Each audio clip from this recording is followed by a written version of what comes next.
body react to the extremes of deadly weather. Being struck by lightning, battered by hailstones, hitched into freezing seas, or washed away by flash floods. Just how do you survive? 4 people got hit that day, 3 died. I still do not know why I was the lucky one. How much can we take of the extremes of heat or of cold? Human beings are tough but fragile. Once we pass certain limits, we die easily. Naked Science learns what it takes to survive nature's fury.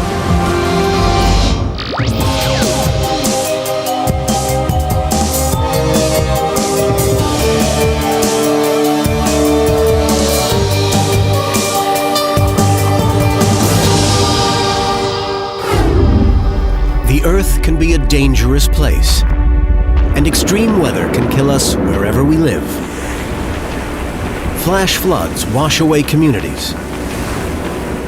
Tornadoes trash all in their path. And lightning can kill in an instant. Yet every disaster brings astonishing stories of survival. Now, Naked Science pushes bodies to the limit to discover how human beings do survive when face to face with nature's fury. Extreme sports show host Louise Brady volunteers for grueling body shock demonstrations to show how our bodies protect us from forces of nature. 850 kilovolts of simulated lightning zap her car. Extreme survival expert Dr. Kenneth Kamler guides us throughout the program. People die in extreme weather conditions because the outside environment becomes too much for the body to handle.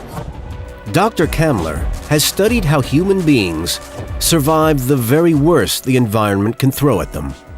We do have natural defense mechanisms which protect us from the outside environment, but these can be overwhelmed by extreme weather. Extreme weather such as severe thunderstorms and lightning. One of the things against which we have no natural defense mechanisms. It can strike anytime, anywhere. August 20th, 1985, Memorial Park, Houston, Texas. Oceanographer Dana Larson jogs through the park on this typical summer afternoon. Storms brew in the distance, but Larson thinks little of it. Suddenly, victim of a terrifying and random act of fate, he crashes to the ground.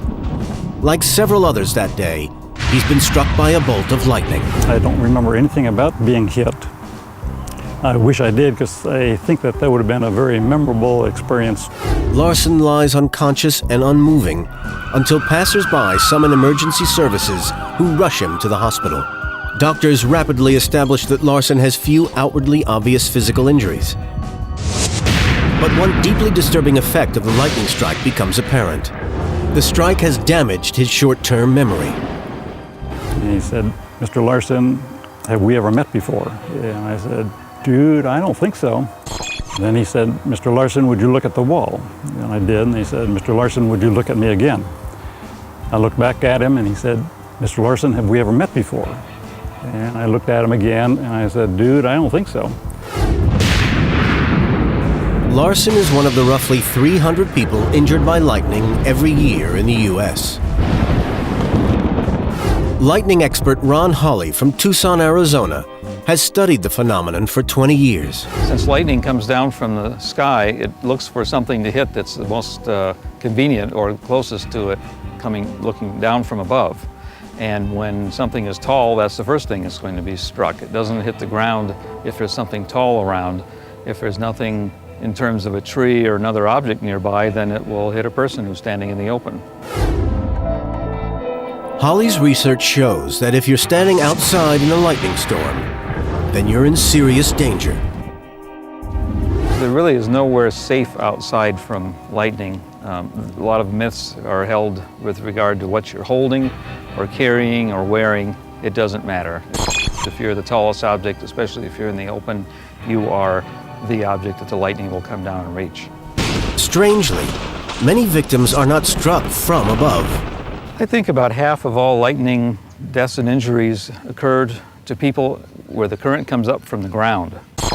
It comes up through the feet. That's why it's very common to hear of people having their shoes blown, they're thrown off their feet.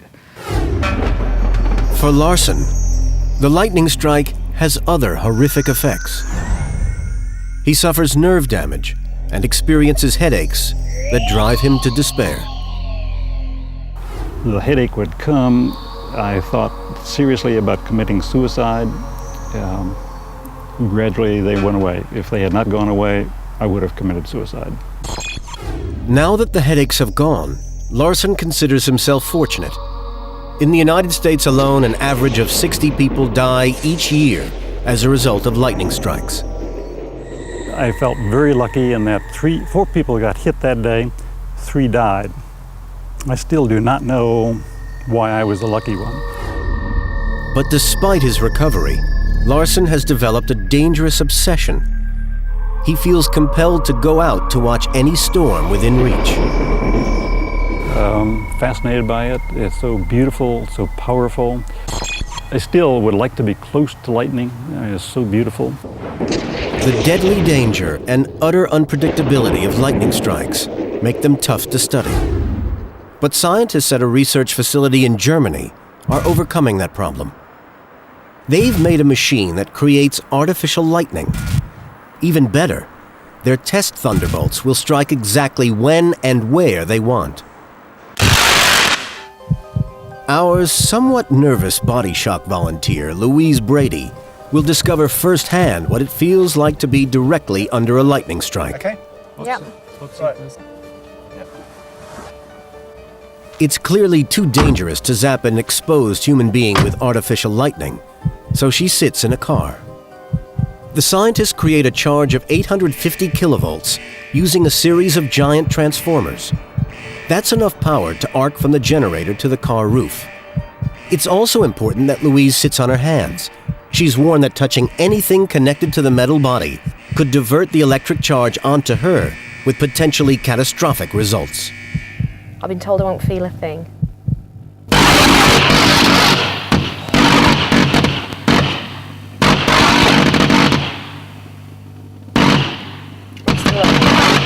Luckily for Louise, the demonstration appears to be going to plan. The bolts of lightning flash through the metal roof and arc to the ground.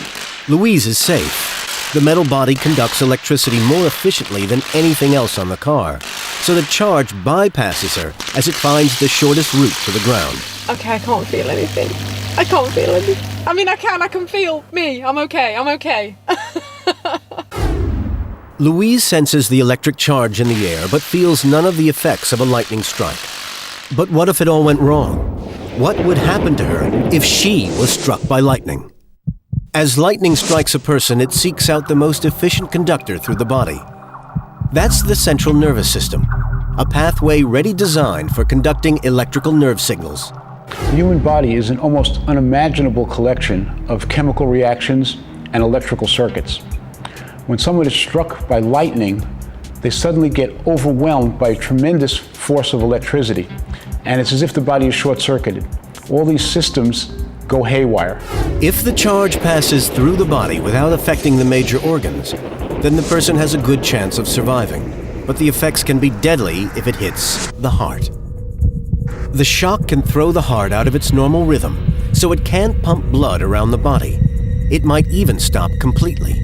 In both cases, the victim faces death. Most victims of lightning are struck in the open air, but where lightning is concerned, there are no rules to guarantee that you're safe. September 4th, 2001, Cordell, Oklahoma. 15-year-old Justin Norris works his shift in a fast food restaurant. Outside, a thunderstorm brews. Since he's working inside, Norris doesn't think anything of it and touches the intercom at the drive-thru counter at the instant lightning strikes. And I had reached up to turn up the volume knob with my right hand, and lightning hit the menu board outside. Wasn't grounded right, and it surged through the wires into me and dropped me on the spot. An immense electrical charge hurls Justin to the ground. They told me, though, while I was seizuring for the 2.5 hours, that was the electricity trying to make its way out of my body. There was at least 8 to 10 hours that was unaccounted for that I don't remember anything about. Norris survives, but with damage to his brain's frontal lobe, a region of the brain believed to be involved with memory. It's left a lot of memory loss, short term. I had to learn my left and my right again. Had a hard time remembering names, faces, phone numbers. Very fatigued, very tired. Could have easily taken my life other than gave it back, you know? And I mean, you just don't take everything for granted. Live each day to the fullest. Norris now avoids lightning at all costs. You know, if a lightning storm comes up, then I'm pretty much going to be indoors and away from everything electronically, you know. Both Norris and Larson had their lives changed in an instant. But some weather extremes take hours, even days, to kill or injure you. One of the most deadly extremes is heat. Naked Science is on a mission to discover how humans survive nature's fury. So far, we've looked at the deadly impact of lightning that can kill individuals in an instant. Now we turn to a weather extreme that takes longer, but that can kill hundreds.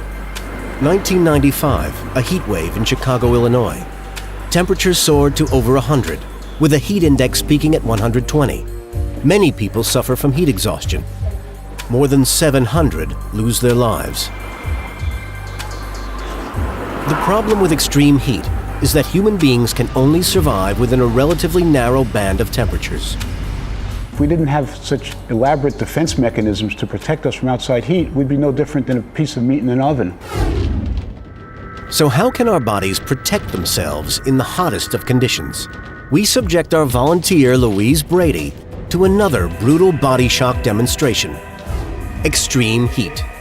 The demonstration is overseen by Kenneth, a defense research facility, studying the effect of extreme conditions on battlefield troops. Louise is going to spend 45 minutes in a heat chamber set at 115 degrees Fahrenheit. That's about the average summer temperature in Death Valley, California. Before entering the chamber, Louise swallows a tiny radio transmitter that will record her internal core temperature throughout the experiment. Her initial core temperature is 100 degrees Fahrenheit. So core temperature is 37.47 now. An infrared image of her body shows her surface temperature. Blue is cold, red is hot.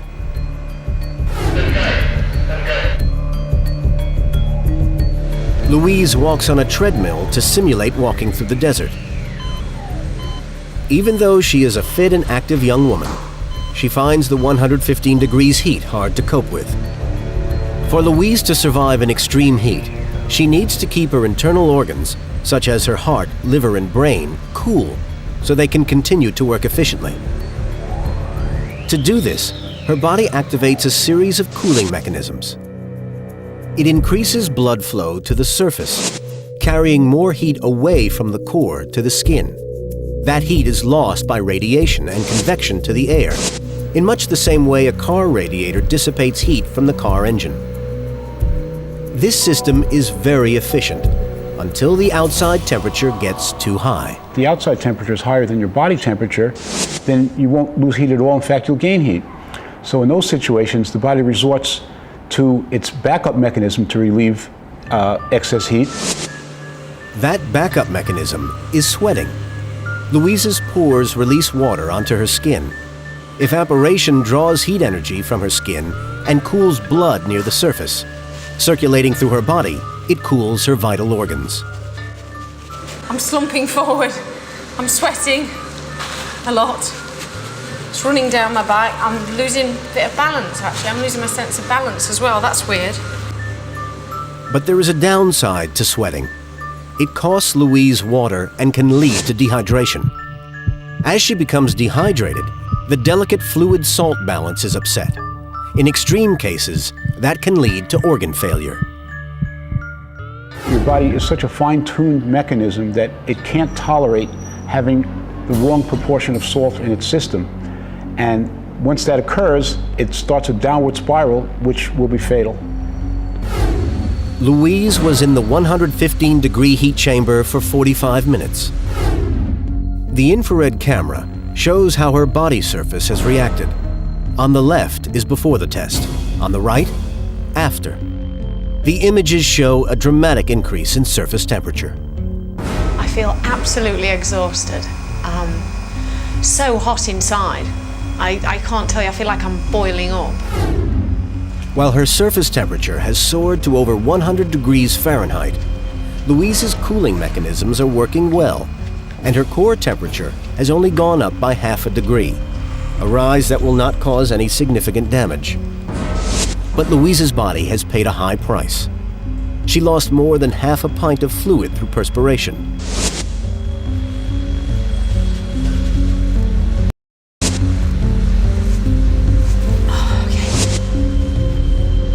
Herein lies the most significant factor in whether or not we can survive extreme heat. Most people don't die from the high temperatures. They die from dehydration. Walter Birkby, a forensic anthropologist from Arizona, explains that if Louise had been stuck outside in such high temperatures without water, she could have died. When you start losing water, you begin to dehydrate. And when you dehydrate, the body system begins to malfunction on you. You're not thinking as clearly as you used to. The tissues are screaming for water. The heart pumps harder. Things just go to pot. As people get hotter, they do anything to cool down. You start taking off your clothing. Dumb thing to do, because that just increases the dehydration. Eventually, you get to the point where you start hallucinating, and you wander around in circles. You're lost. Once the individual's mind starts to go, the end is near. When they start that dementia that occurs with dehydration because of the lack of fluid, then you go down. You'll just walk until you drop. And when you drop, that's it. You're not dead, but you will be very shortly. It's a slow death. It's a terrible death. That terrible death of heat exhaustion does happen in places where the conditions are severe. But there's no need to travel to extreme places to be killed by the weather. Nature's fury can harm us inside our own homes and communities.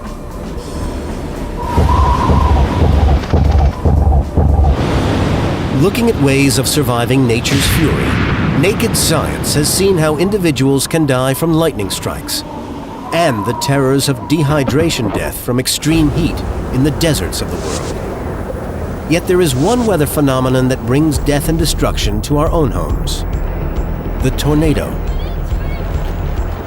Tornadoes can strike in the middle of a hot summer's day with little or no warning, but with catastrophic results.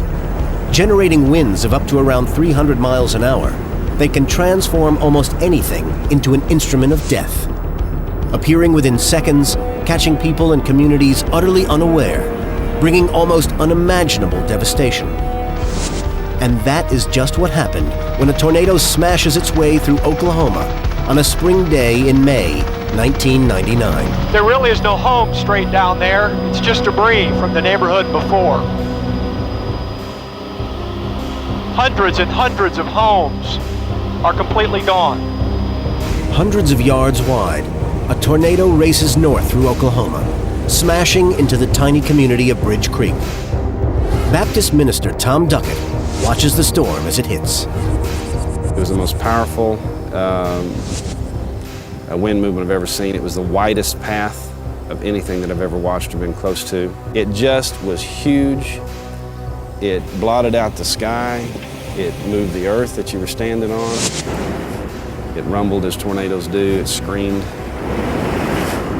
The 300-mile-an-hour winds pick up massive pieces of debris. Some of those things were 40 and 50 foot long. It was sides of houses. It was trailers. And I knew by the time I'd been that close to the storm, even though my family was packed away, that if it got to us, There was nothing in the world I could do. It was monstrous. At this point, you can see the tornadoes going almost due north. On the ground, creating total destruction at least 5 blocks wide. Much of the damage during a tornado is caused by debris snatched up by the wind and hurled at sometimes hundreds of miles an hour. To assess what damage such missiles can cause, we return to the Defense Research Facility, Kenneth, to meet Dr. Roger White. A giant compressed gas gun demonstrates how tornado-strength winds can turn any object into a dangerous projectile. Just to prove how dangerous any object can be at F5 tornado speeds, we're going to launch this jelly bean down the gun barrel at a sheet of perspex. The polystyrene keeps it concentric in the barrel and allows accurate speed measurement. The jelly bean fires at close to 300 miles an hour, straight into a plate of plexiglass, a 1/10 of an inch thick. The jelly bean is soft, and yet the plexiglass is instantly shattered because of the jelly bean's 289 miles per hour impact speed. It's easy to imagine how devastating a strike at that speed could be on the flesh and blood of a human being. Tornadoes kill or injure scores of people in the average year. Yet there is another weather phenomenon that takes a far higher toll: flash flooding. Flash floods are usually caused by sudden torrential rain, causing rivers to burst their banks. And that's exactly what happened in Boscastle, England. The tiny village is popular with tourists captivated by its normally peaceful surroundings. Peace that is shattered by hours of torrential rain in the midsummer of 2004. Among the many motorists visiting the village that day are Richard and Rachelle Strauss. This is one vacation they'll never forget. When they return to their car, they find that the street where they've parked is rapidly becoming a river. I don't think anybody realised quite how serious it was at that point. It was obvious the river had burst its banks, but I guess nobody thought that anything else was going to happen. Usually little more than a gentle flow, the River Valency now pours millions of gallons of water over its banks. It races through the village, trapping unsuspecting motorists and passengers in their cars. Seeing the speed at which the water was rising, it struck me that something serious was about to happen. And there was this woman with, her head was out of the sunroof of the car, and she was screaming for help. Within minutes, the floods get deeper and deeper with growing strength. Soon they're sweeping away anything in their path. All I could see was water rising. I could hear people screaming, and eventually I saw cars starting to move as well. With astonishing bravery, Richard leaves his partner and wades into the swirling waters to try and pull the terrified tourist from her car. By now, the water threatens to wash both Richard and the car away, with the driver still trapped inside. I stayed with this other woman who was the driver of the car. And she was, I can only describe as frozen in shock. She was pale, she didn't want to move. And I just said, we need to go now. By now, 20 minutes have gone by. Rachelle is sick with worry that Richard has been swept away. And that was the point at which I wanted him back. And that was the moment when, just for that split second, I wondered if I'd see him, because I didn't know where he was and I didn't know what he was doing. Finally, Richard manages to pull the woman trapped in the car to safety. By now, the main street of the village is virtually unrecognizable as a road.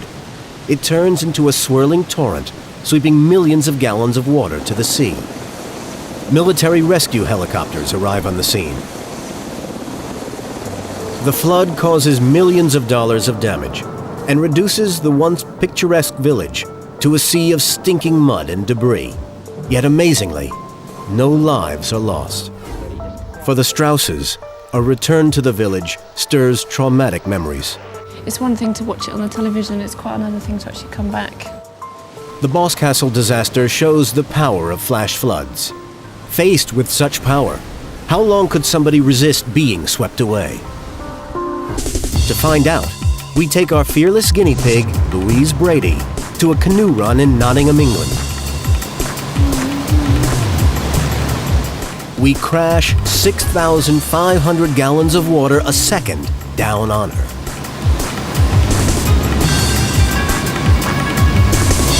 Before facing the flood, survival expert Chris Ball gives Louise advice that should save her from drowning. So we've got the line suspended across. The water at the moment is reasonably shallow. We'll turn the gate on. And then you need to hold onto the pole. And the first thing you should feel go is your legs from underneath you. So the water's going to come gushing in my face? Yeah. As soon as the water comes gushing into your face, you've only got so long to hold onto the pole because otherwise you can't breathe. Little technique is to actually rotate around and then hold the pole behind you. You get a flow of water going past your face and you end up with a big air pocket. The demonstration is dangerous. Louise must wear a crash helmet and life jacket. There is a lifeguard on the bank with a rope and another in a kayak further down the course in case she is knocked unconscious and washed away. At first, the water runs at little more than a trickle, but the current soon gets stronger and starts to buffet her around. Within minutes, water smashes so hard into Louise's legs that she can no longer stay on her feet. If she doesn't adopt the safety position soon, she could drown. Louise struggles to hold on, but the effort of fighting the water is making her arms ache unbearably. Finally, the force of the water is just too much for her tired limbs. Within seconds, the rescue team throws her a rope and hauls her out of the water.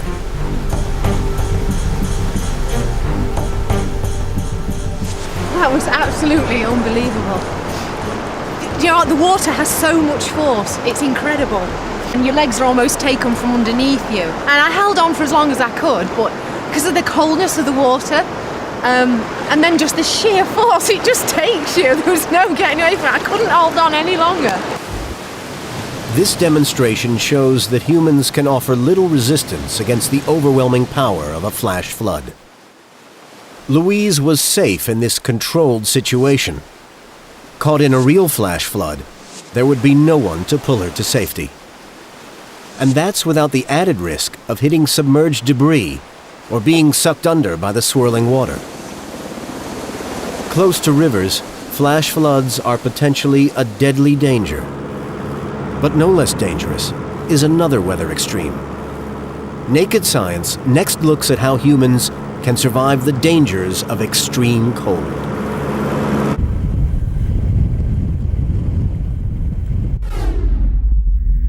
Humankind sometimes faces a tough job to survive the worst of nature's fury. The problem is that we are only truly comfortable within a relatively small temperature range.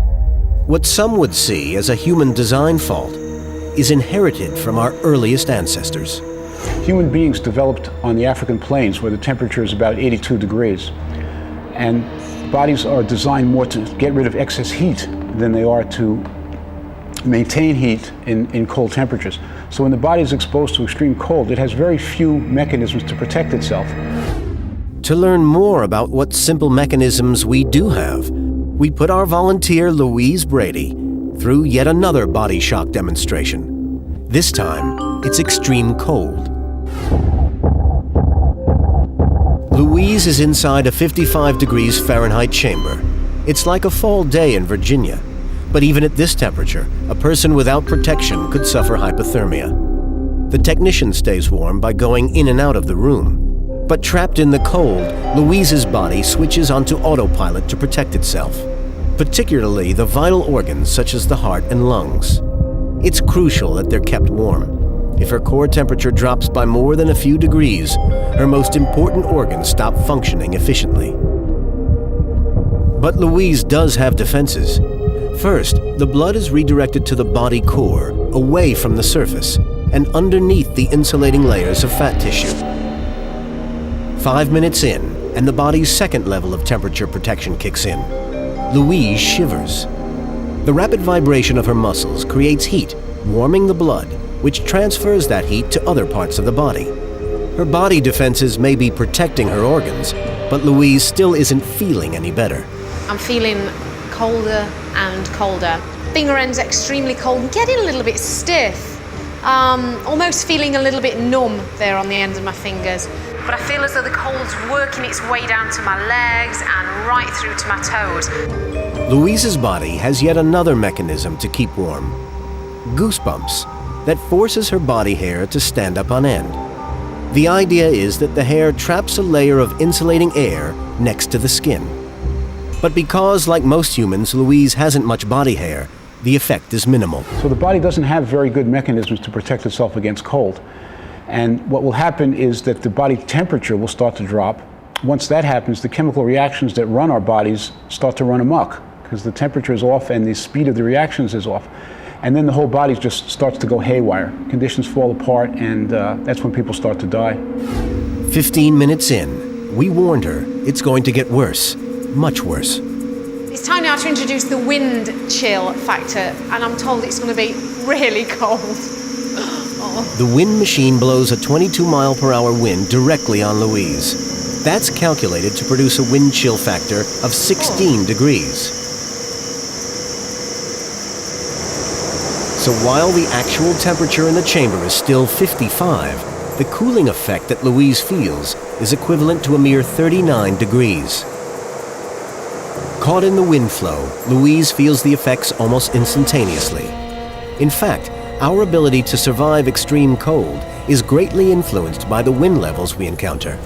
Wind is a far more deadly killer than cold. We can tolerate very, very low temperatures if there's no wind, because when the body is generating heat, that heat can rest on the surface quite a bit longer if there's no wind blowing it away. Oh, that was so cold. Infrared images show that Louise's extremities are significantly colder than when she entered the chamber. Before is on the left, after on the right.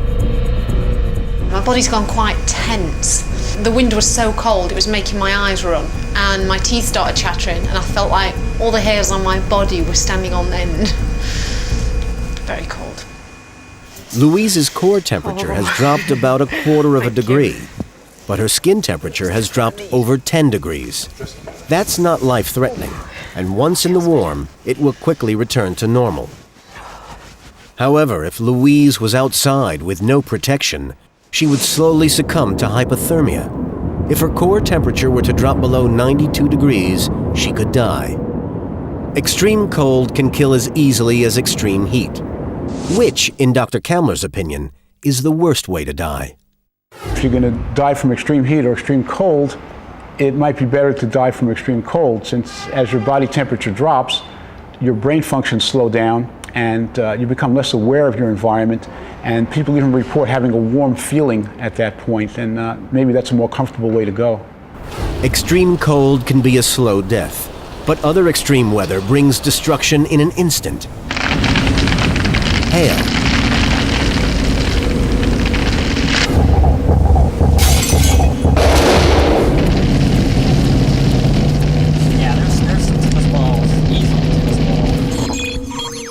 Val Castor is a storm chaser. He was driving through a storm when hailstones started to fall on his truck, but these weren't just regular-sized stones.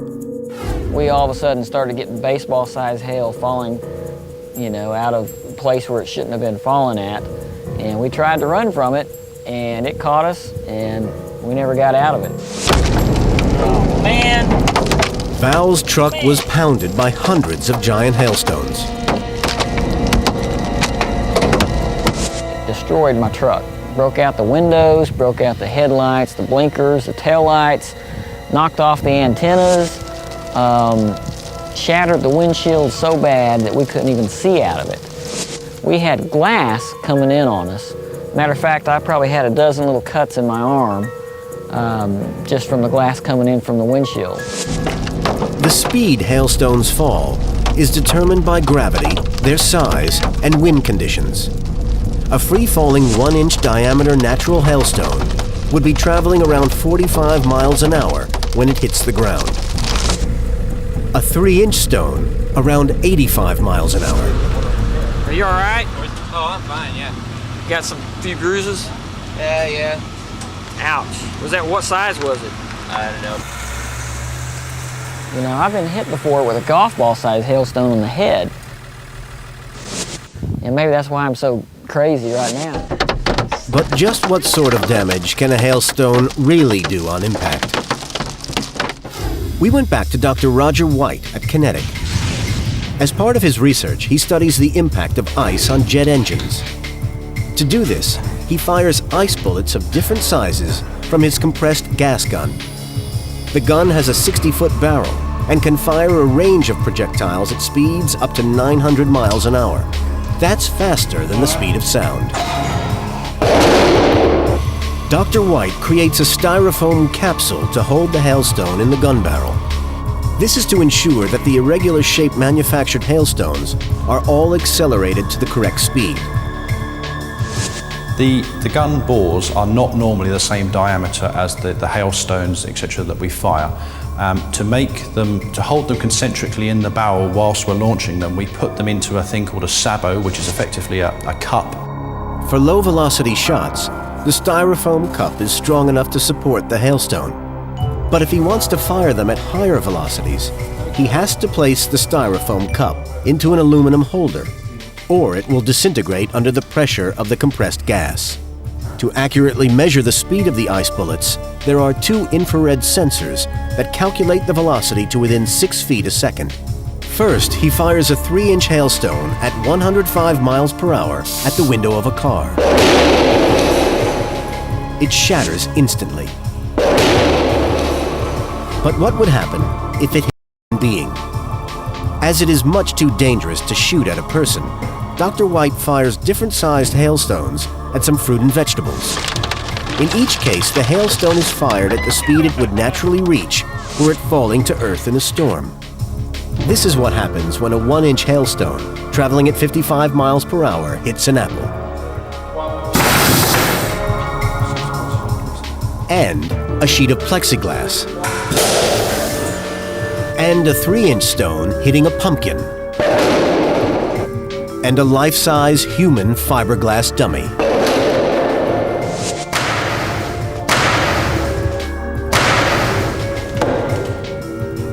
These are just laboratory demonstrations. Had the 3-inch hailstones made a direct hit on a person out in the field, they could have resulted in death. Storms that spawn hailstones can be dangerous on land. At sea, those same storms can be deadly. One man who faced nature's fury and survived is round-the-world yachtsman Tony Bullimore. It's January 1997. Bullimore is taking part in the Vendée Globe single-handed round-the-world yacht race. Between Australia and Antarctica, the ultimate disaster strikes. Bullimore's boat is hit by a massive storm and gale-force winds. I noticed the very black sliver coming over the horizon from the south, which in fact was a massive weather front that was going to come down on me. Then all of a sudden there was an almighty crack. The boat instantly, within a couple of seconds, had capsized. Bullimore is still inside his craft, now wallowing upside down and buffeted by giant waves. And then the water came in like the Niagara Falls upside down, and within a couple of minutes the boat was completely full of water other than an air pocket which was probably about 18 inches. Now I'm standing in the water and my body is starting to get numb, and I realised that I had to put my survival suit on quickly, otherwise I'd have a massive problem of hypothermia and frostbite and big problems. Bullimore manages to put on his state-of-the-art immersion suit, designed to maintain his core body temperature. Without it, he has no chance of survival. Water temperature is probably 40 degrees. That's about the temperature off Maine in January. Tony pulls himself out of the water and perches on a ledge. He knows he's in serious trouble. I'm 1,500 miles from Australia. I'm in the middle of a raging storm. Where do I go from here? I'm not on the shipping lane, so I don't think I can rely on any ships coming to my assistance. And if the storm carried on, you know, I think it would have taken the boat and me to the bottom. I started to think about my wife and family and what I was leaving, what I was leaving behind. And then I thought, maybe tomorrow, the day after, I'll be gone. 5 days after capsizing, the upturned boat is reached by an Australian Navy frigate. Sailors from the frigate take a small boat to the capsized yacht and bang on the side to see if anyone is still alive. Hearing the raps on the upturned hull, Bullimore dives into the near-freezing water and swims out from under the hull. It was absolutely phenomenal. I was facing the right way, and the Royal Australian Naval frigate was probably a couple of 100 meters in front of me. I thought, God, you know, a big grin come over me, say, face. I've been saved. A major factor in Bullimore's survival was his state-of-the-art cold water immersion suit. How might he have fared without it?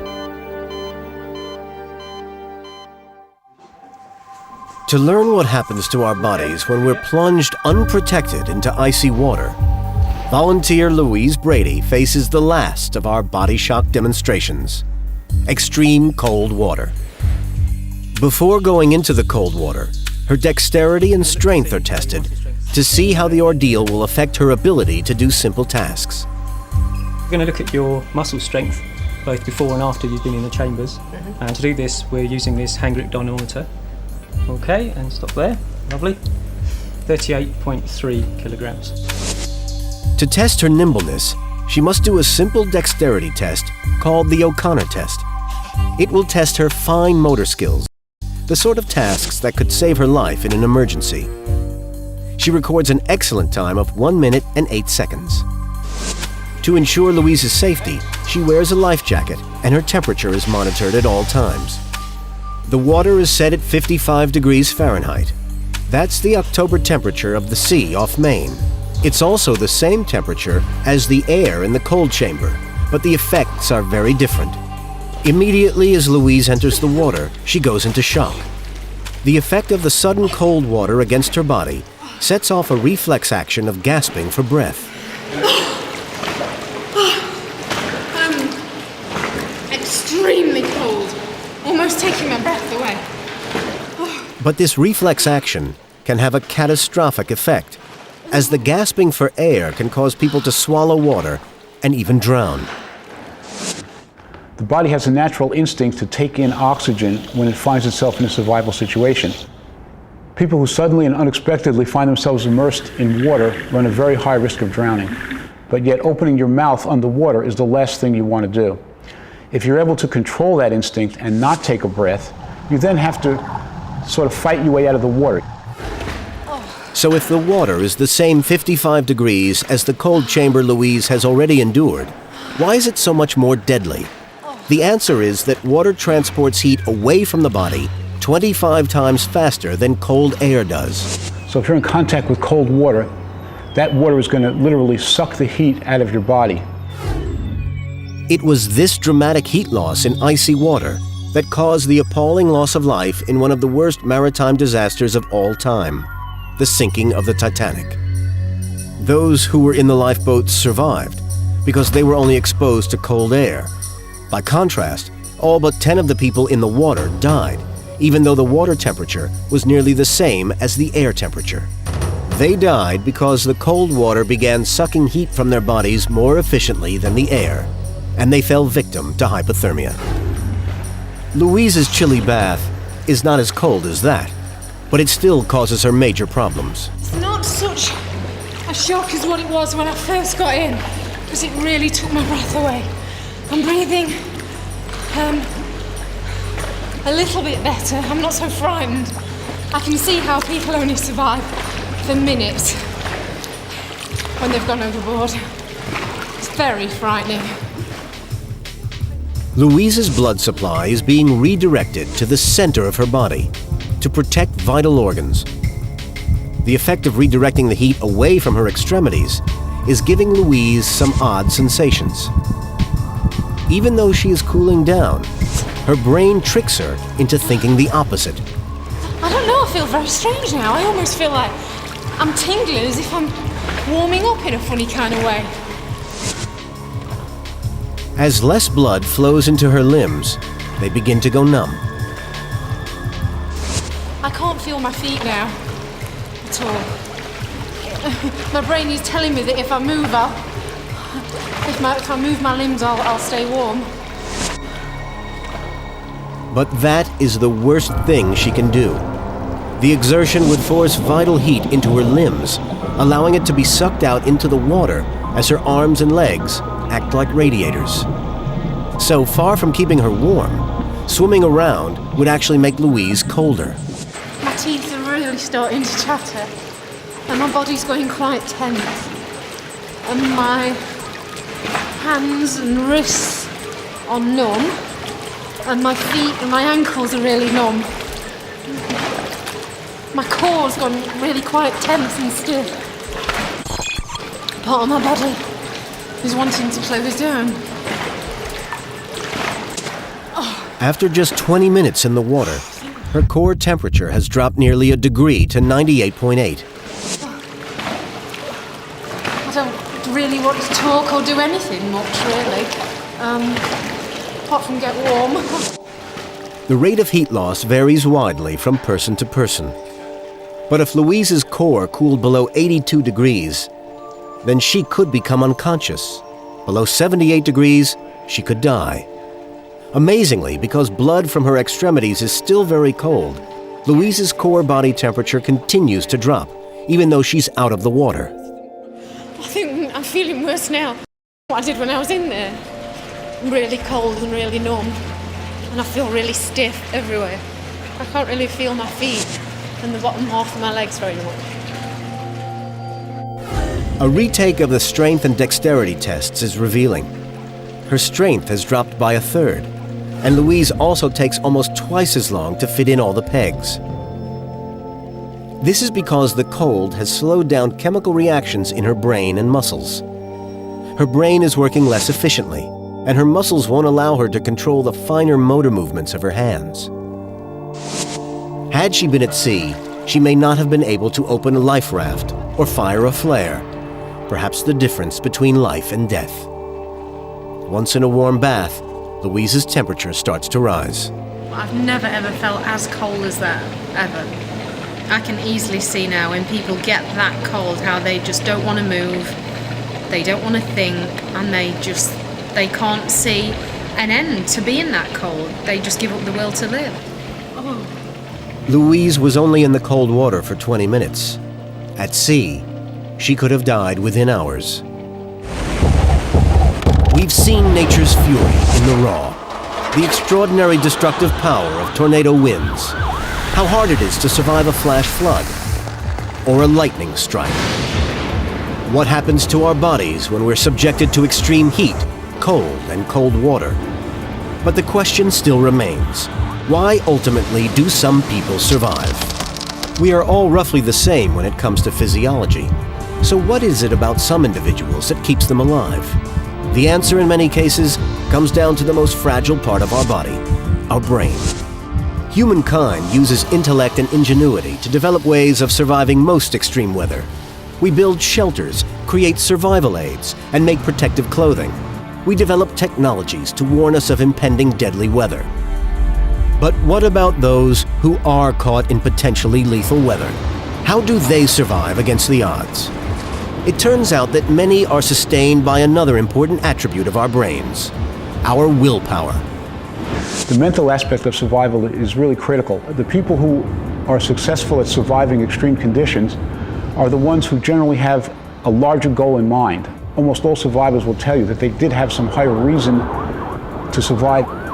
They're trying to save themselves for the sake of their family, for religion, for duty, for honor, for some greater purpose. So the bottom line is, the greater your willpower, the greater your desire to live, the greater your chances of surviving nature's fury.